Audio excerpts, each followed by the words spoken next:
Welcome, ladies and gentlemen, at our YouTube platform, Zion Kenya TV. I believe that this video is going to find you well wherever you are. And if you've never subscribed this channel, I request you just take a 1 second and click the subscriptions button and subscribe. You watch and you also give a thumb of likes, plus sharing to your family, relatives and friends. And to the members, I'm very much grateful through your support by doing a great job. Actually, you made this channel to grow bigger. May you continue with the same spirit. What is a rift looming in the politicians? And it is now creating a lot of tension that the peaceful that we had in the Republic of Kenya is now getting down or going down. Yesterday, Babu Owino, the Embakasi East constituency in Nairobi, differs with the former Prime Minister on the demos. I think this is not the first time, but as he is doing that, the Azimio coalitions are now in a dialogue between Kenya Kwanza and with them. But we are seeing Babu Owino is making differs with the current opposition leader. Does it mean that this dialogue talk is not going to succeed? As I said before, that if Azimio will only have one agenda, that is handshake, then they forget what we call this dialogue. Let's wait and see if it is going to succeed in the next week. But Babu Owino has raised alert that this dialogue is not going to succeed. Now he is not in good term with the former Prime Minister Raila Amolo Odinga. Agreed upon as KYPA members. That's all we're asking for, Honorable Speaker. Thank you. Honorable members, give me a gift for Babu Owino.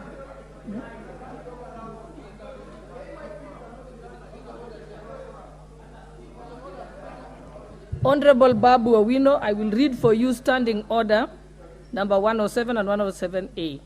If a member commits an act of disorderly conduct or creates disorder, or knowingly raises a false point of order, or unnecessarily interrupts proceedings, the Speaker may call a member whose conduct is disorderly to order that I caution the member, which I've cautioned you, or order the member to withdraw from the precincts of the Assembly for a maximum of 4 days. Yeah, please, Sergeant at Arms. Yes. So you... Sergeant at Arms, can you escort him out? Escort him out. Yeah. So you do not come to the precincts of Parliament for 4 days. Please take him out, Sergeant at Arms.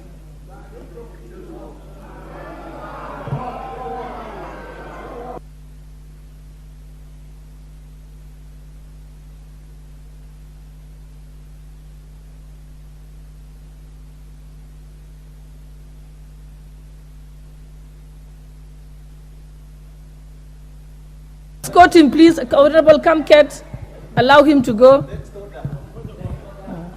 I think on the point of order that you raised, Honorable Member, about the KYPA, because this is a statement of the Speaker, what you can do is write to the Speaker. Then the Speaker will be able to come and rule on it here at the House. Thank you. Yes, Honorable Wandai? Thank you, Madam Speaker. You know, I've been sitting here watching in consternation the unfolding scenario. But I think it behoves us as a House, of course, to be a little bit more orderly, especially at this time, you know, when we are trying to engage in some national dialogue. I don't think it is the right time for us, Madam Speaker, to be creating rifts which can be avoided. Honorable Badagala, kindly just allow me to speak. You know, a little bit better placed to understand what I'm talking about. Now, Speaker, I think in that video, Babu Owino was removed out of the parliament after he have uttered some words which was not right for that time or for the members in the parliament on the side of Kenya Kwanza. But with me, I know that there is a threat Babu Owino is making to the people in Kenya Kwanza, more so the president. So in this analysis, I want us to analyze, why is Babu Owino now making his threat to the former Prime Minister on the most? I think there is something that you don't understand in the politics of today. In the last 3 videos, I said very well that Kenya Kwanza is playing with the Azimio. They are buying time in order to lower the interest of those who are supporting Raila not to go back to the street. Why? Because the international communities are aware what is happening in the Republic of Kenya. But the truth is that President William Samoei Ruto is playing his cards safely. But there is somebody somewhere seeing and making a sense that this dialogue talk is not going to succeed as we think. Why is Babu Owino raising that differs to the former Prime Minister? I don't know who always advised Raila. Because in the last 3 videos, if you can recall, I also said that maybe the central tycoons are playing with the mind of this man. How I wish he could have understand what Babu Owino is telling him. And that is what is bringing the difference between him and Babu Owino. So in this critical analysis, I want us to analyze, why is Babu Owino raising this case that people should go back to demonstration? Because in each and every government, for the government to be free in working to the people or to be on toes, there must be demos in order to remind them what they lack or what they're supposed to do. So one thing I know in the key point in this analysis is that Babu Owino have sensed that Kenya Kwanza dialogue is not going to succeed, and that is why he is trying to remind Raila that let him not buy time. Number 2, Babu Owino is becoming a cunning and a clever or a courageous politician, just like the president. Because when you look at his move, you can compare it with the Ruto's move in politics. And that is why you are seeing him being thrown away in the parliament. Because these people have sensed that Babu Owino will come as a superior leader, that if they don't dethrone him as at now, then it is going to bring confusion. Number 3, it is very clear from Babu Owino's differs that the dialogue is not going to succeed. And that is why you are seeing Owino raising alarm to the former Prime Minister. Number 4 or number 5, whichever, the visitation of Obasanjo and Samia Suluhu brings a lot of tension, because these people were close associates or friends to the ex-president Uhuru Muigai Kenyatta. And if we can recall what Uhuru said, or how Uhuru moved silently to meet these people, that one can tell you that he is behind these demos. and he is behind this peaceful dialogue talk. So Babu Owino is feeling that threat on how maybe Uhuru played Raila in 2022. So he is seeing sense that there is a game being played here, that these people want Raila not to be active in politics forever.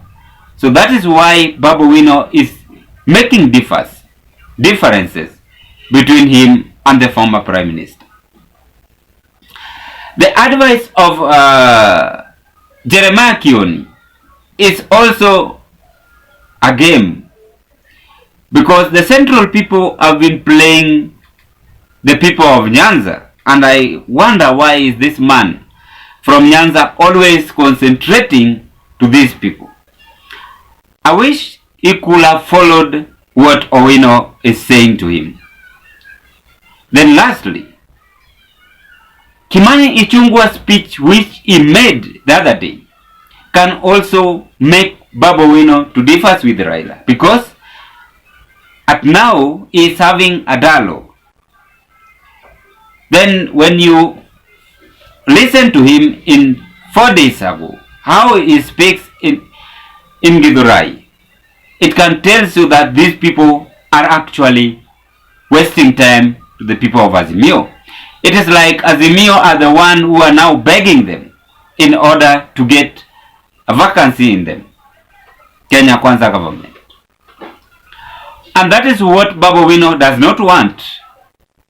Well, going to demonstration peacefully without destroying properties in the Republic of Kenya is well stated in the Kenyan's constitution.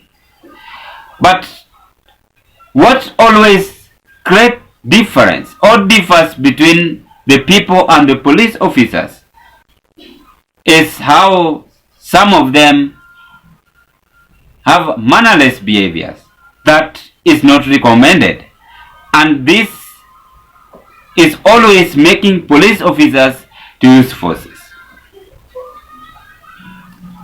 So I think Babu Owino also on the other side, if I'm weighing, he might have a difficult task. Then my last question, do you think Babu Owino can call on the demonstration? Because as at now, Raila is silent. He is waiting for this peaceful dialogue to succeed. As he is waiting, the Embakasi East MP is now making him on toes and demanding people to go back to the street. Will they succeed?